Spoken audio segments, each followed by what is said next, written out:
All right. Good morning, everyone. Thank you for being with us today for this important press conference. Matthew, grab a seat. There you go. You're good. So we wanted to be timely in addressing the report that was released by Jensen Hughes Friday afternoon. We do appreciate our friends in the press allowing us the weekend to absorb the findings in the report and be able to answer any questions intelligently to this report. We do have the Jensen Hughes team on this morning here, and we're going to let them kick us off to discuss the process of this research, and then we'll have the manager Layton talk about this, and also Chief Sullivan provide some comments. So Jensen Hughes does have a short time with us this morning, but are dedicated to answering further questions that you can direct through our communications office throughout the week.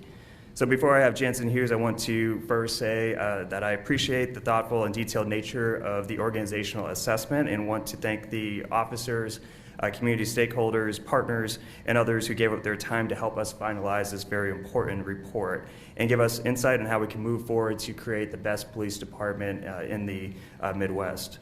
So with that, I'm going to hand this over to Rob Davis, who's the Senior Vice President of Jensen Hughes, and also with him is Mr. Ed Denmark as well, to discuss the report and to talk to us a little bit about the creation of this report. So with that, gentlemen, thank you for being with us.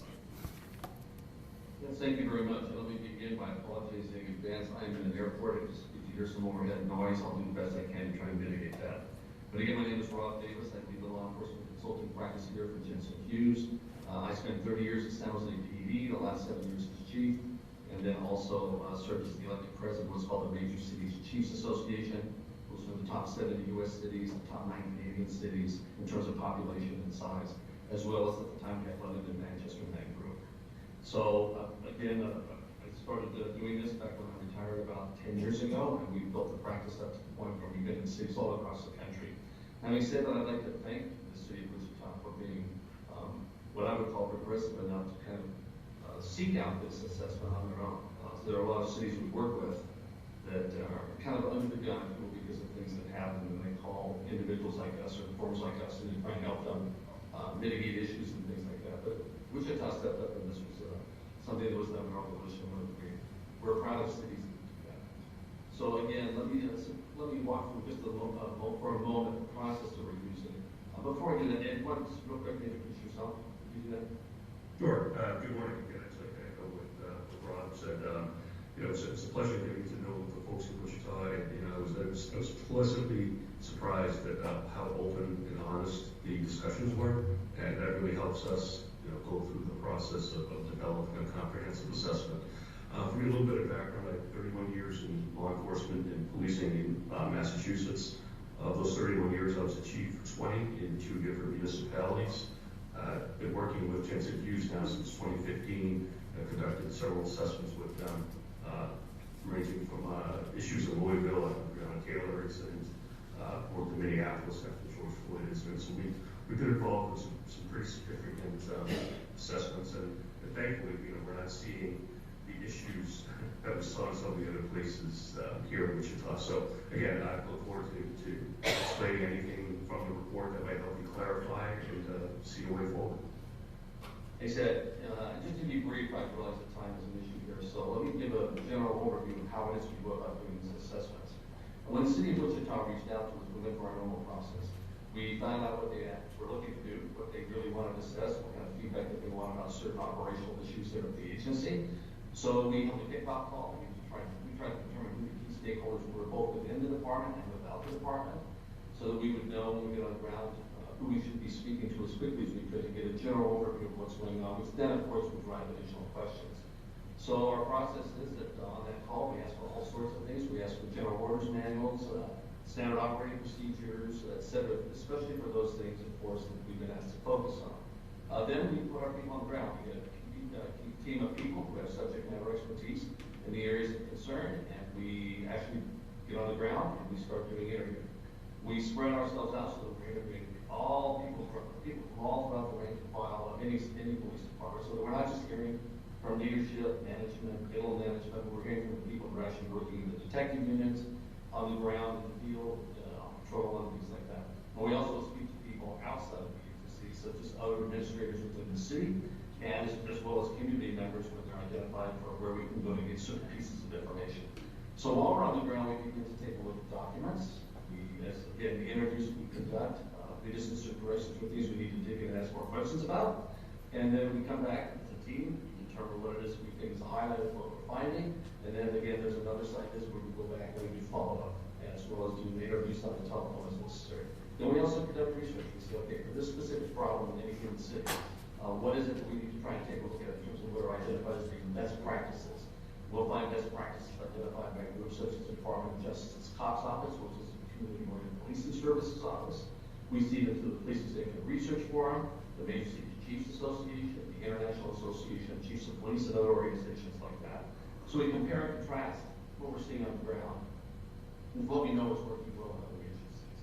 And then collectively, our team comes together and say, okay, what are the key highlights? What have we found? What are our findings, if you will? And how do we provide to that city some recommendations so that they would be able to use this report as a strategic roadmap to move forward and try and address the issues and concerns they choose to address. And then once we do that, we write a report, we put it in a draft form. We then, just before we finalize the report, we send it to the client. We do this routinely. We even do it with the cities that we do. We do this with the cities with which we're engaged in projects for the Department of Justice. And the real purpose of that is to make sure that we're not making some mistake in the report where we're misnaming the unit or there's something in the report that isn't accurate in terms of the particular city that we customize that report. So there's nothing to cover. I'd like to point this out. It's really important to us. Yes, we provide the draft to our clients, and we've done that for every agency we've been to. But the purpose of that isn't so that they can try and influence us or change our minds about the highlights, the key findings, and the recommendations we're making. We're a professional organization. We're going to call balls, we're going to call strikes. If we see good stuff, we'll say it. If we see where there's an issue that needs to be addressed, we'll call that out also. But don't think for a moment that because we've sent a draft, somehow we're getting something back saying we can change this. Typically, stuff like, for example, I think in this particular case, we have not capitalized the term city manager's office in one area, and we had conflict in how we were capitalizing letters. So that's really kind of what that purpose is. Then we take that information we received and we create the final report, which is what was provided to your city just last Friday in its final form. So that's a general overview, and again, in the interest of time, I'll turn the time back over to the folks here in Wichita so they can run down the rest of the agenda and we'll be available for questions if necessary. All right, so we're going to save questions to the end. I do want to thank Jensen Hughes. Please, hopefully, if you can stay on as long as possible, and hopefully we can get to some questions. They are one of the top firms in the country for this type of work. So coming into Wichita and really taking that type of knowledge to examine how we can make improvements here is a great opportunity for us. So thank you. Next up, we're going to hear from the city manager, Robert Layton.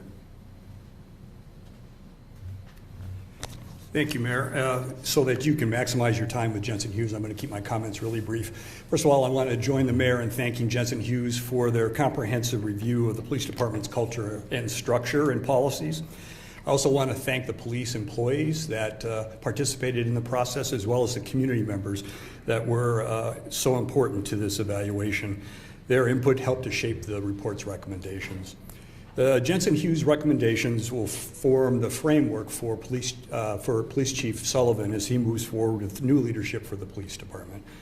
I intend to work with him and to provide him the necessary resources to build a 21st century police department.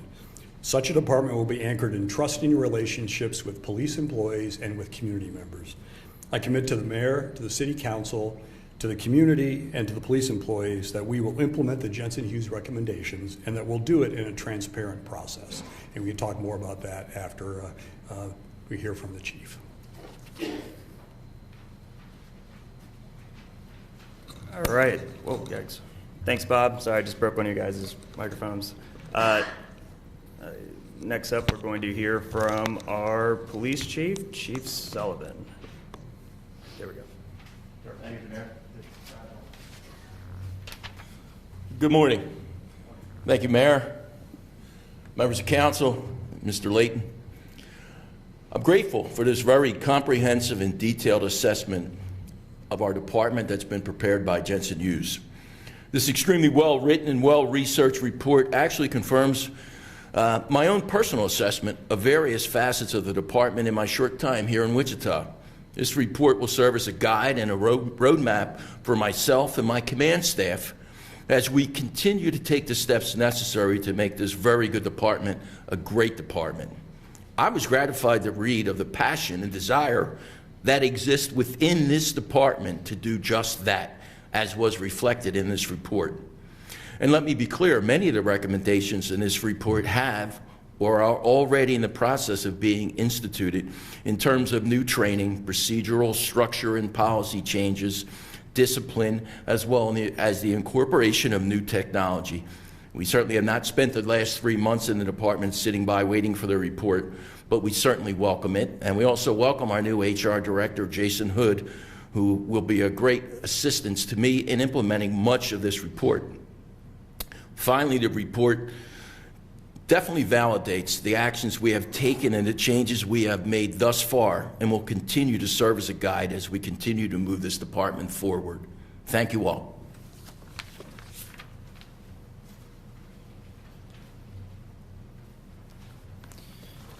All right, thank you, Chief Sullivan. Appreciate not only the work that's about to be done with the implementation of the findings of this, but also the work that you have done. With that, we'll open up for questions. Again, if you have questions for Jansen Hughes, we probably should try to get those out of the way as quick as possible, because they are, or prioritize those questions as they are on a more limited time frame than we are. Yes. Are some of these, assessments that were made in the report a cause for concern for the community and for public safety, especially if they're not implemented in a timely manner? So the question was, are some of the findings in this report cause for concern within the community currently, or if the remedy is not implemented in a timely manner? Is that right? Is that okay? So that was the question. Sorry, I'm going to repeat the questions to the best of my ability. But for Jansen Hughes, the question is for you. Well, first of all, I think it's a great question. I think if I were a member of the community, that's certainly what I would want to know. I would say that if you take a look at the findings and recommendations, clearly there's some that are short-term, midterm, and long-term. I think you've heard clearly from the chief, from the city manager, and others that they are paying close attention to these. They certainly are going to try this forward as quickly as they can. But some things may come in a quicker time frame than others, because if you are going to be strategic, you have to come up with a strategic plan, obviously, and make sure you're mapping out how long you're going to take to do whatever you're going to do and what type of support and resources you need. I will tell you this, though, there's no indication from us in interacting with the city of Wichita that tells us they want to slow anything down or trying to slow walk something. I think it's very clear that they're interested in moving forward, not just for the community, but for the department itself and the city as a whole. So, yeah, it's important trying to address all these things in terms of being able to do them all immediately, assuming that may not, be the most strategic way to do it. And did you want to comment also on this? Did you have a follow-up? Yeah, sure. Oh, sorry. First, it's not about safety. Safety is a perception, and danger is a condition. So when I say that there's something missing right now that places the public in danger, no, I'm not. But as far as feelings of safety, basic police service being able to respond to calls in a timely manner should be at the top of the priority list. And I think that's something that I know that the chief would like to address, and those things that other members of the agency expressed that they'd like to see handled a little more effectively.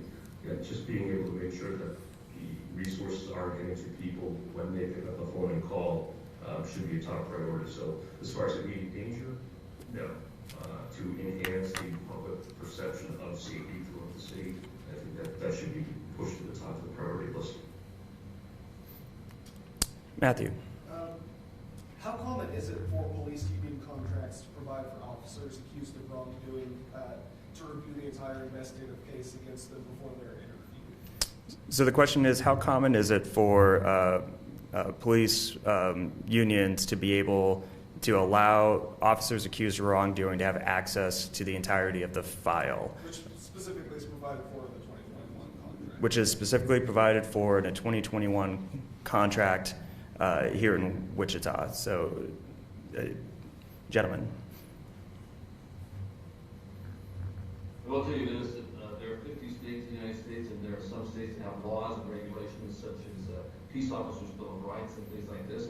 So it's not necessarily that there's a standard all across the country in terms of what you can or cannot do. I think the important thing for any city is to take a look at the current process they may have, compare and contrast with what is recognized as being a best practice someplace, and then try and take every step they can to make sure that any type of internal affairs investigation is being conducted is being done in a thorough, fair, and objective manner. So to the extent that the city can work with the union and address any concerns that they may have in terms of how they can improve transparency and things like that, that's certainly positive. Yeah, I know you were actually focused on this while you were there on the ground, so I ask you to answer the question as well. Sure. Thank you, Ross. There's no standard across the country. I can say from my experience that it was unusual to see this, which is why it was mentioned in the report. Just in terms of investigative integrity, it would just make sense that an employee be made to answer questions before necessarily knowing what the entire case is, to get the most truthful perspective from the employee without having it being tainted by their perceptions of what they think the evidence may be against them. And this is just a normal investigative practice that we use to do any of our investigations. So from my perspective in looking at this, in order to have investigative integrity, I would treat this as I would treat any other investigation and question people first and then show them the evidence after. How many sworn officers are there? The question was, how many sworn officers are there? And probably a question for the chief, but also perhaps an opportunity to comment because what the difference between a sworn officer is and support staff as well. Because I think that, and maybe the chief can answer that one real quick, and then we can get back to Jensen Hughes. But yeah, good clarifier. Yeah, we're in the 580s, and we're about 60 officers short somewhere. That number does fluctuate. So we are aware of the importance of addressing that, and that's why we have taking a very aggressive recruitment strategy. We're accepting lateral transfers from other states. We're looking at producing a recruitment video. We're casting a much wider net, and we're looking at all the requirements based on best practices across the country to make sure that the requirements that are currently in place, and this is why it's so good to have a new partner in that with our new HR director, to make sure that all the requirements are really indicative of job performance and that we're not just relying on past tradition. But from what I've seen so far, the department is in line there. It's a difficult time right now. So we're looking at everything we can to increase those numbers, because that is definitely my top priority, is getting us up to full strength. So response times improve, and it gives us the ability to do more work with the community in terms of outreach. But we have to take care of our core functions first. And that is one of the things I was very glad to see in this report, that I identified some of the problems or some of the challenges that confront me in doing that, including my management prerogatives. And I look forward to addressing some of those issues within the contract and working closely with the FOP to do that. Chief Sullivan, the report characterizes the community policing strategy as somewhat incoherent. What needs to be done to improve community policing here in Wichita, and what's the importance of that function of the department when it's functioning well? What does that serve? Well, there is no more important function. Until we have the trust of the community, we won't have the cooperation of the community. And I can bring all the technology I want to this department, but solving crime, the foundation always relies on community cooperation, the community reporting crime and reporting what they see and cooperating in prosecutions. So it is the core function of policing. Right now, as I've said from day one here, community policing should not be a specialized function. Doesn't mean you don't have community policing officers, but you have to ingrain in the department a philosophy that every single member of this department, regardless of rank, regardless of assignment, whether or not they're commissioned or professional staff, has a responsibility to perform community policing, meaning to address citizens in every single encounter with respect, fairness, in a constitutionally and professional manner. In terms of the community policing program here, I'm looking at that because I do feel as though among the bureaus there is disparity in the way that that's accomplished, and I'm looking at the hours that are being worked, the functions that are being performed, because you do need some officers and supervisors with the responsibility of coordinating the community policing program to make sure that everybody's moving forward in the same direction. So I definitely agree with the assessment of Jensen Hughes in that regard. The reason why I asked that question was for Jensen Hughes' follow-up. So how did the process work of sending those emails to those sworn personnel to be able to get those responses? Because it seems like 430 of your 580 responded, so how do you get a complete overview if some of the officers don't respond? Is this for me or Jensen? Yeah. So, and I'll ask, the question is about sample size. Can you repeat the numbers? So Sullivan saying 580 and only 430 sworn personnel responded. How does that process work? You send the emails, what's the time frame of when you're supposed to respond, and how do you make sure that it's a complete response for the department? So 580 and how much? 430. So out of 580 sworn police officers, 430 responded to the survey as far as sampling goes. And the question is about basically, since you didn't have 100% participation, how accurate could a sample of 430 out of 580 be?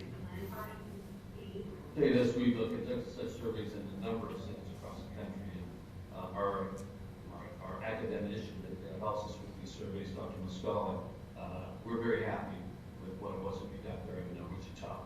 It's similar to what we see in other cities. It's typical. There are some reasons why some people may or may not want to respond, but the key for us is to see if we get a substantial number of people from throughout the ranks responding, as well as non-sworn people. And he was very comfortable and confident that what we received was more than enough to give him the information he needed to be able to make the analysis that he did. And then who was personally interviewed by Jensen Hughes? The question was, who was personally interviewed by Jensen Hughes?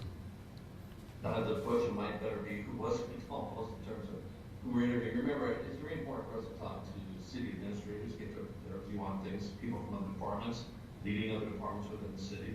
Very important, obviously, we talk to the command structure, the leadership, if you will, within Wichita PD.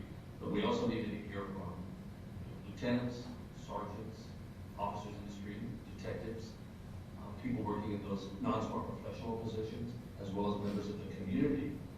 Those individuals we were able to interview up and down the files. I think it was over 90, if I recall, it was over 90 interviews that we were conducting, along with the research that we were conducting at the time, in tandem with that. So basically, we just tried to spread out issues. We were talking to a strata of people from within the city, as well as the community, trying to get the information we needed to go forward with the recommendation. We were very comfortable with what we got from those interviews.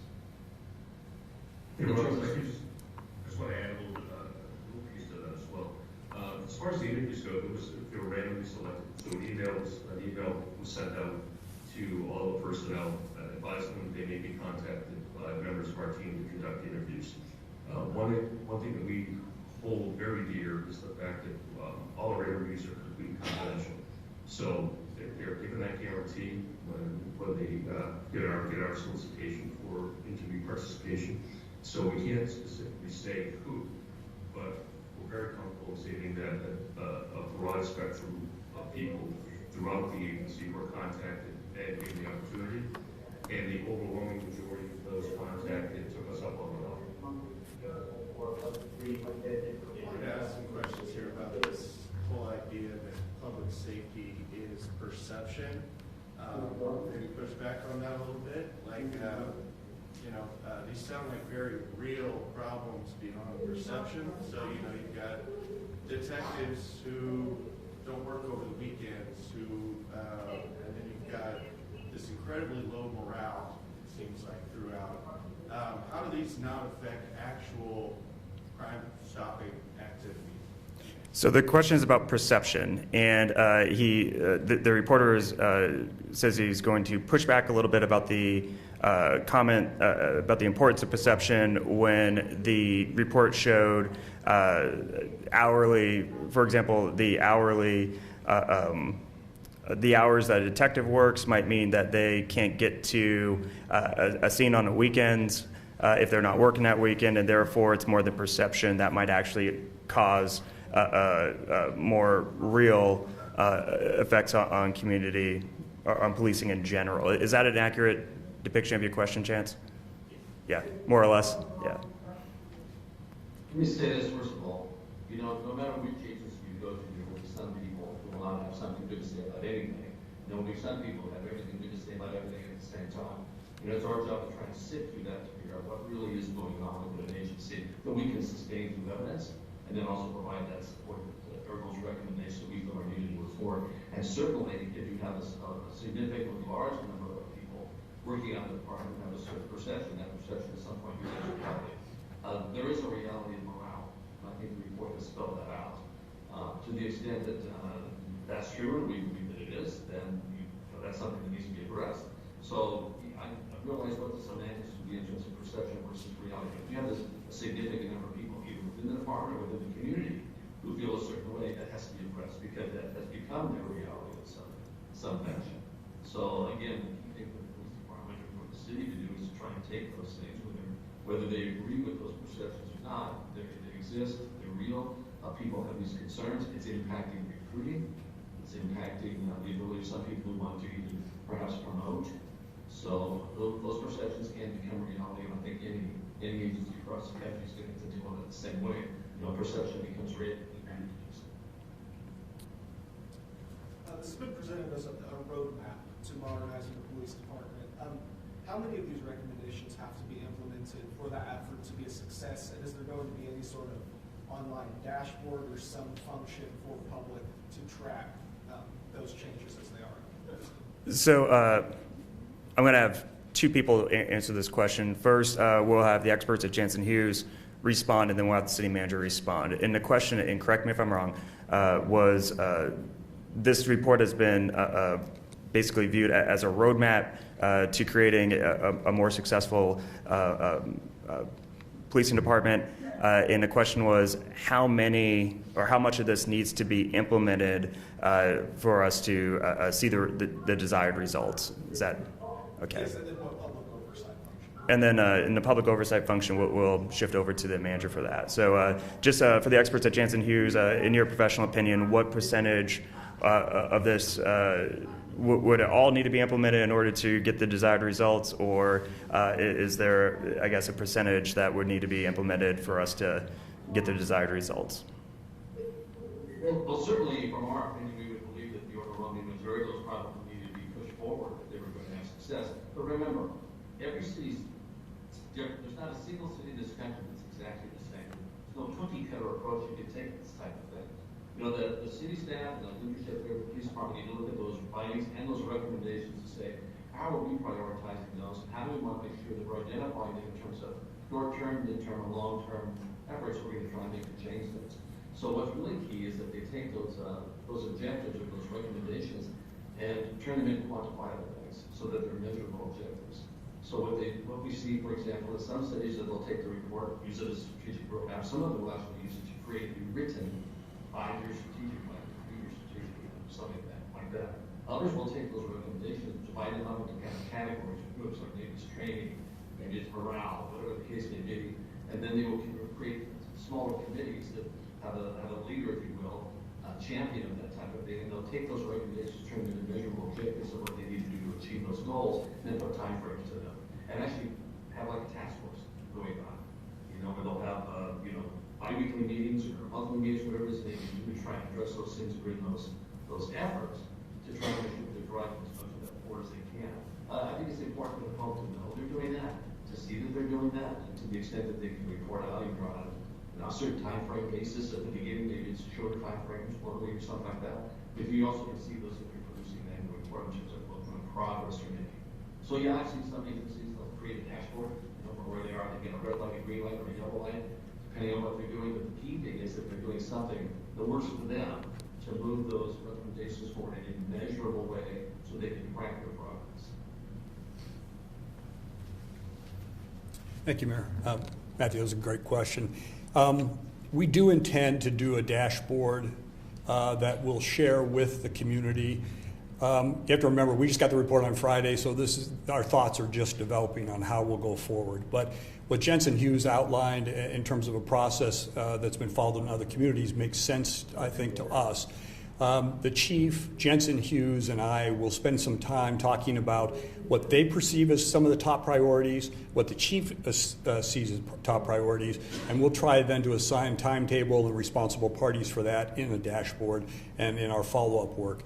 However, there are a number of recommendations they made that are really based in a strategic approach and a strategic plan. And so we're going to spend some time talking about that, especially when they talk about the values of the department and how policies are driven by those values. That's a little heavier lift and it'll take a little bit of time. So I think there will be some short-term, mid-term, and long-term, with the short-term being the highest priority.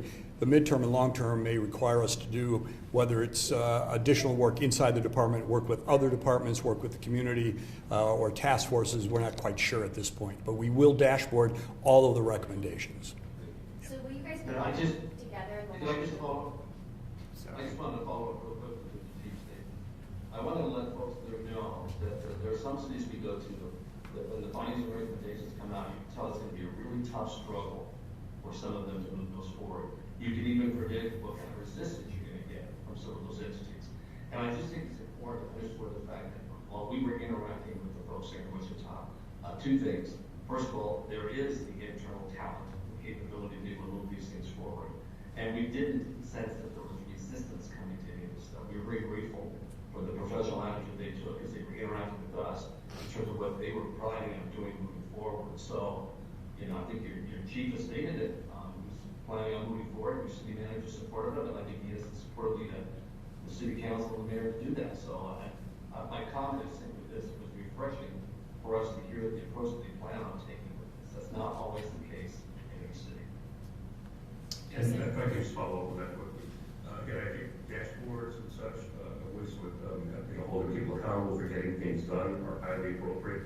However, I don't want people to confuse that with this being a checklist of things. If we do A, check it off, we're finished. If we do B, check it off, we're finished. The development of these values and vision and such is an ongoing process. So it's not something that is simple to practice as a dashboard at times. Yes, we can put processes in place and make policy changes, but there needs to be an ongoing, consistent monitoring of how those policies and processes are impacting the overall kind of vision and mission of the agency moving forward. We're going The other thing that in other ways we want to see that it becomes part of the DNA, the cultural DNA within the agency. So we'll go with you, and then I think you had a follow-up. But So will you guys be working together in the long term, or is it kind of you hand off the report, or is it a long-term process between all of you guys? How does that work? that's a good question. I think there's multiple paths we could take. Did you want to comment on it, or just real briefly? So our contract requires Jensen Hughes to work with us as we first talk about implementation, right? Although majority of their work is done now. But they're there for technical assistance as we do this initial work. And then if we decide to engage them as we go through strategic planning, or if there's specific issues that the chief wants, then we'll look at doing something in addition with them. But they understand our agency pretty well, our department and our organization, and so I think they are a valuable resource in that regard. Mr. Layton, so you said that you received the document this like 3 days ago past Friday? I received it at the same time you did, which is late Friday afternoon. Okay. Well, the document was in Friday prior, correct, with Dante Martin? I don't remember the exact date. I think that's correct, yes. Okay. And so that's, there was a question of transparency. So if Right. if you all had the document, why wasn't the public made aware? Why were city council members made aware that you had the document that you were working on it? Well, I didn't, and that's an important distinction because I drew a firewall on this project. So the only time I was involved in the project is when Jensen Hughes interviewed me. I had no responsibilities for the management. I saw none of the working documents, didn't see the draft either. Jensen Hughes can talk about the work, the feedback they got from Dante, And I don't think there was any intention to hide the fact that they had the draft. That was always part of the process, or that he had the draft. But I'll let them talk about, I think there were only a few changes that were made, and Bob or Ed, if you want to talk about that, of the exact changes, because I do think it's important that we be transparent in terms of what was done. Yeah, and I guess why Yeah. did it take a week for those small changes to happen? Technical inaccuracies, it took a week, and taxpayers paid $200,000 for this Right. document. They want to know Sure. what it is immediately. Sure. I'll tell you right now, Dante didn't finish his review of the document until Wednesday. I know that for a fact because he told me that he had finished and it went back to Jensen Hughes. But I'll let them talk about them, from Wednesday to Friday as And well. then also, why was it given to your office if your office is included in this report as well? That's another question. Yeah, I'll let them talk about why. Dante was the point person for them in terms of logistics, not in terms of content. So I'll let them talk about that, okay? But he did receive the content, right? He received the draft report, if that's what you're asking. Yeah, and the question is about the process. You already responded to this early on, but let's go ahead and respond to it, I guess, more clearly. Basically, why would you give the document a few days before, or the draft document a few days before the final document came out to a city administrator so that they could have access to it and make edits, as far as technical edits? The city administrator that's included in this report, that's important. Yeah, but so the administrator that's The office that's included in this report that's also being investigated or looked into. so I guess they want to know, why would you use the assistant city manager's office if the city manager is included in this report? Well, it's not unusual. This is typically how we do it for all the projects that we do. We will have a point person, either it's at the police department or it's at the city manager's office. Sometimes it may be the city attorney's office that acts as that liaison for us to get a report to. You typically just send it to one person as that point person liaison. They will take the initiative. They can reach out within your own entity, within the city, within the department, whatever, and try and double check on things that they may find. Like they may, for example, as I said, is that actually the name of the unit, or is it called the FOP, the Fraternal Order of Police, or is it a labor union? We may have misstated something. So they can reach out to whoever they would like to try and get that. Typically, it takes much longer than typically to talk. The turnaround on that was almost immediate. I think it was because there really weren't that many changes. As far as that, lag time between the time that they send the report to us, but that's just simply our own process, because we've got people working in a variety of different projects, and it may be that they return it on a Tuesday or a Wednesday, and the person who was working the project didn't get a chance to look at it until Thursday afternoon or Friday morning. And then typically what happens is once that person reviews whatever feedback we get from the client, we're able to share that amongst the team members. Remember, Ed and I were on the call, but there was a fellow by the name of Robert Bowman, one of our colleagues, who was actually leading the project on the ground, and there was also attended by the other subject matter. So it's just a matter of taking that document, having the project manager go through it and address any edits and try to change that thing, and sitting around with the rest of the team to make sure that they're all concurrent. This, I'll be candid with you, this report was probably the quickest review I had to do. I think if I spent 5 to 10 minutes going through what the technical issues that need to be changed, where that probably be overstating it. So can you just It's our time. It's not what it takes us to get through. Can you just confirm or deny if that's part of your standard process? Do you do that with other cities? Is that something we ask specifically for? No, it's how we do it with every single city, including the ones that we do. We're currently under contract to do work with the government, the Department of Justice, Civil Rights Division, in a number of cities. When we do actual assessments for agencies like this, it's the same process we use every client gets a draft, just to make sure that we're not misspelling someone's name or something. And that's the purpose of it. It's not for them to try and change the content. And in fact, even the proposals, it's just when we made a proposal to do the work for the city, that process is outlined within that proposal. So it's the same thing we've done in dozens and dozens and dozens. In fact, there hasn't been a city that we've done in the last 10, 11 years where that has not been the process. And I guess just a follow-up, just because I really want to hammer on this process question, if someone for some reason was to delete a paragraph or have any significant altering of the document, the draft form, what's the backstop on your end to catch something like that? Well, I read them all. I read every single report. I mean, we have a variety of people working on them, but I read every single report, page by page, comma by comma type of a thing. And if something comes back from a city, and I can see that there would be what I might call undue influence, if somebody on our team may have eliminated something, or had allowed something to be eliminated, and a client did it or something, well, we'd be the first ones on the phone saying, we appreciate what you're suggesting or something, but that changes our findings and recommendations, our conclusions, so we'll have to put that back in.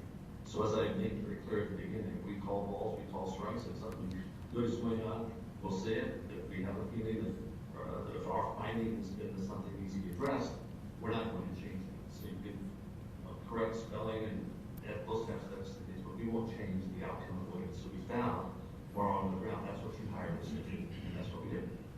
And Ron, if I may just to further clarify, when we send those drafts back, the client doesn't have the ability to edit. They can only make comment. So they can't physically go back in and change our work. They may comment on it, they can send back to us, and then our project manager will then reach out to the individual subject matter expert that authored that section for clarification, if it's clarification that's needed, or if it's just typo, we'll go back and we'll fix it. But yeah, the city manager's office will not have access to go in and actually edit the document itself. That's great, Ron, I'm glad you brought it up. The tip of where we see it, Steve changes that he wants to make is in track changes, they will have a comment. And it says, they will say something to the extent of, could this paragraph read like this? And they're saying, we realize it's 180 or what is be back. Well, the answer is no, we can change that. There's something misspelled in there, we'll address that, but we don't change the findings or recommendations. All right, further questions? Jensen Hughes. I was wondering if they could walk us through their findings on the exams for promotion, basically for detective, sergeant, et cetera, and how that relates to, I guess, this perception of favoritism within the department.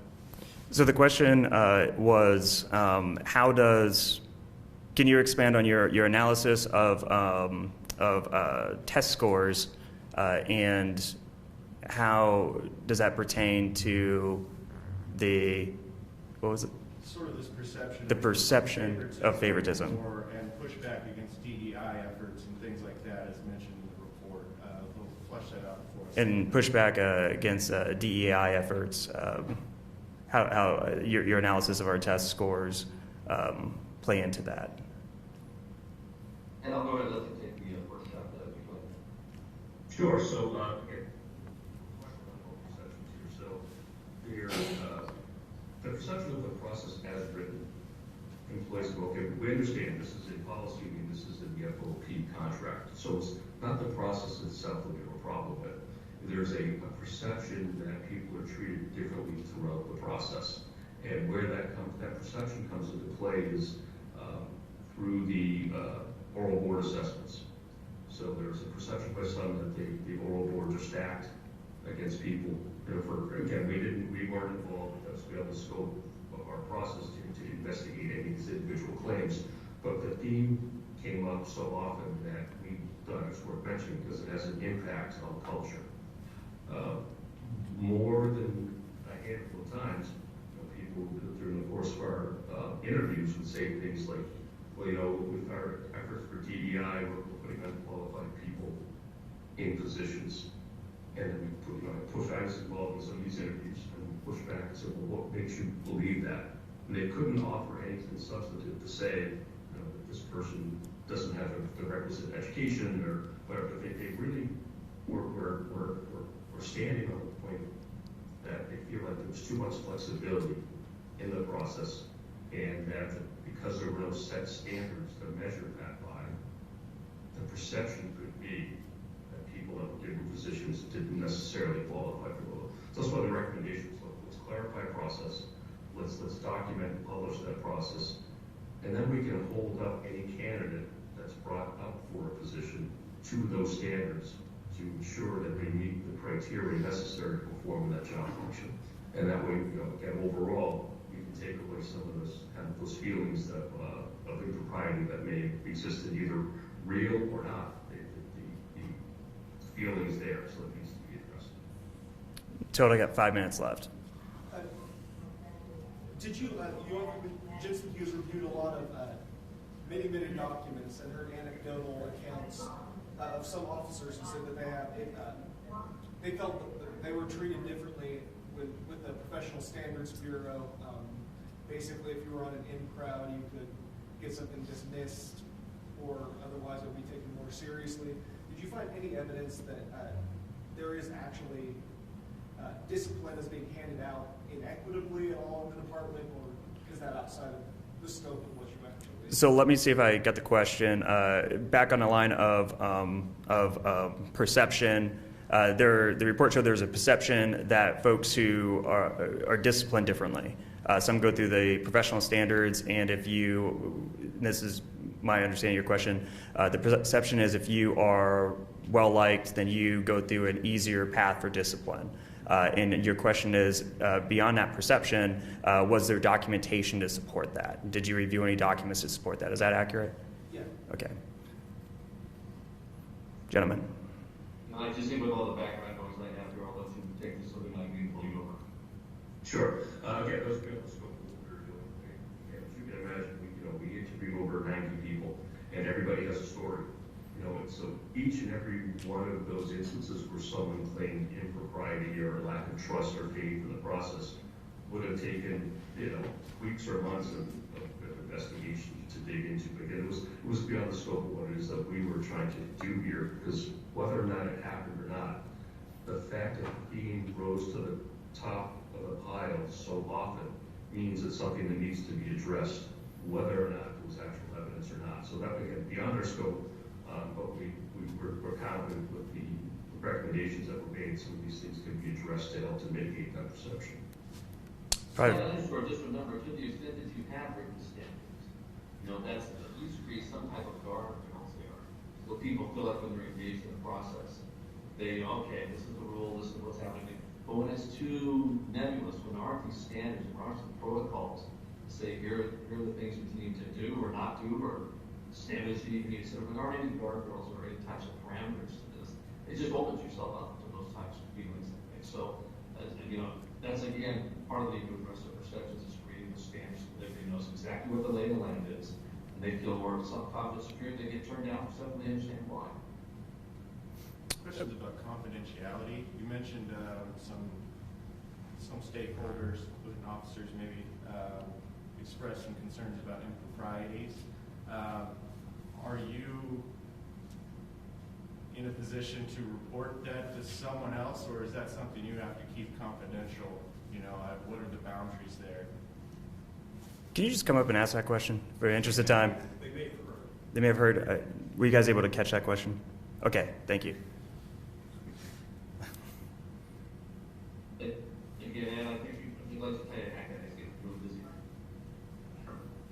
Yeah, so obviously, if we anything would come across my plate as conducting the interview, or any documents we see, if we see something that rose to the level of something that was illegal, or someone was being, mistreated that rose to the level of a serious policy violation, of course, we would have an obligation to report that to someone. I could say in my involvement in the process, nothing goes to that level where we would have to, report it to an outside entity, or the things that we also looked at have also been investigated internally already. So for legal reasons or for contractual reasons, we wouldn't be able to force a reinvestigation of an incident that's already been previously closed. One last question. I will say just to add that real quickly that there have been times we've been doing assessments and something does come forward, whether it's some act that was committed by an individual employee, or whether it was a training standard that wasn't being met. I'll just give you a quick example. Maybe requirement that a state might have that we get certified in firearms training once a year, and finding out that it's been several since anybody's had it. And those types of things, we don't wait to file a report to tell you that. We would immediately refer to the city management and or the head of the department to let them know that that's something you need to take care of in no time. We would share that. We wouldn't wait. Jackson. One last question for them, and one last question overall. Overall, I'm told. Okay. I had someone that was holding for after them for the city stuff. Figure that out later. My question specifically for the chief. And this is just an aspect, it was mentioned in the report, communication, both external and internal. One thing was mentioned was overhauling potentially the public information office to include non-officers, more media trained staff to be running that department. But also, I know, and some other here that I want to speak a little more clearly that this was ended right when I got here. But there was a nearly daily briefing called Interwatch that was done with the department pretty much every day around 10 a.m. going over different crimes and stuff like that. So I just want to talk about some of the transparency aspects, maybe changing some of the approaches of dealing with us and getting information to us, if that's something that is going to be under consideration after this report. You're talking about specifically getting information out to members of the press. Yeah, us out to the public, and just kind of being able to push out the information you want to get out there and all that, kind of start to rebuild that trust with the community and getting the information you want. Yeah, I mean, I've been focusing very heavily on communication, within the department and improving that, but I'm completely open to having a discussion to increase our communication with the press, and something like you're describing sounds like a fantastic idea. I know that that's been done in other cities, and I'm completely open to it and look forward to sitting down with all of you and getting your suggestions how we can better do that, working with my PIO staff. I think that would be great. I know you weren't here whenever the text message investigation happened, but a lot of trust was lost between the public and then the members of some of the, higher and lower ranking officers. How do you establish that trust and make it better? By being very consistent and be very fair. And as I said, I've instituted many changes, including those in internal affairs and the way that investigations are conducted, and making sure that internal affairs reports directly to me and to no one else, and to making sure that we are completely consistent in the process in which we conduct our investigations. I've also returned more power to the captain level to handle minor disciplinary matters as training and discipline. So I think that my men and women out there on the street have already seen that this process is much more consistent, and that's what they're looking for. They understand there has to be discipline. They just want to know that it's going to be applied fairly and evenly throughout the department. And in the short time I've been here, I think I've demonstrated that to them, and my commitment to continue to do that. Do you have a couple examples of how you've already implemented some changes? You said you've already been working on some of the things that they suggest. Do you have some examples of that? Absolutely. Last thing I did on Friday was go to pre-promotional training and have a round table with the new sergeants. We definitely need pre-promotional training. We're bringing ICAT training, de-escalation training to the department. We're bringing ABLE and EPIC training, active bystandership for law enforcement. We have instituted a night lieutenant, and was happy with the work that he was doing out there. We had a shooting during the night, and another priority came out, and officers were transferred from another bureau to respond to the adjoining bureau, just the type of thing that we're trying to do. We opened up the call center. We're doing a multitude of things to work on improving response time. So, and as I talked about, the structural changes that I made in internal affairs, that is not even close to being an exhaustive list. But so that's why I was very happy when I spent my Sunday reading this report. It really validated the direction that we're going, improving the CompStat process. We now have a morning call, 9 o'clock, with the command, the entire leadership of the department, and we talk about everything that's happened in the last 12 hours and everything we need to get done and we should be aware of for the next operational period. The chief notes that I put out on a weekly basis, and just my involvement in community affairs. That's how I've been increasing communication within the department. Does this change the Citizens Review Board? Their Citizen Review Board would have to be changed through an act of the council, with consultation with obviously the best practices presented, and also with the law department, with that board, and also the city manager's office. So any changes, we'll have to look into that, but we haven't made any determinations of that yet. But that's outside the scope of what's interesting with this report is there will be different pieces within our organization to implement different aspects of it. So that's one that the chief, I don't think we'll have to access or change. Yeah, so it turns out saying one more question doesn't mean a whole lot to you guys, but that's okay. Well, there's this recommendation and I don't know if it's the chief, the manager, the city council who would create this, but there's a recommendation for creating a new assistant chief position. and, you know, restructuring based on the people you want in those positions. How will that process work out? Is it something you plan to do? And how will you pick who to hire or who to promote? Well, I think definitely it's something that will be a discussion with the city manager and the mayor. Certainly it is within this profession, it's common for a chief to pick his or her own, immediate executive staff. So it's something that I would certainly like to see, and it's a recommendation that I made, and I was glad to see the report. But that's something that will require a lot of discussion, and certainly the bottom line is I need to be taking that 10,000-foot view of things, and it would be helpful to have a second in command that is dealing with the day-to-day operational matters of the department, but certainly something that's going to require a lot of discussion and a lot of thought. So- Executive staff is handled in the jurisdictions you've been in Philadelphia? That's correct, yes. All right, so Kylie was the last question. I wanted to make sure I got in there because I think that she was trying to get that question in, but some folks asked that question at the same time. So we're done with questions, but I do want to again highlight the fact that Jansen Hughes is going to be available to respond to any follow-up questions. Just shoot them over to our communications team, and we'll make sure we get the information out to folks about this report, particularly if there's anything technical about this report. We will make sure that Jansen Hughes has an opportunity to respond to those questions. We do thank everyone for being here. This is a great milestone, I think, in our process to try to create, again, the most best resources for our police officers moving forward so that they can do their job to the best of their ability. So with that, I thank everyone for being here. Thank you, Chief. Thank you, Bob Layton. And thank you to the members of the council who are also here. And thank you, Megan, for allowing us to go a little over without killing the mics. Take care.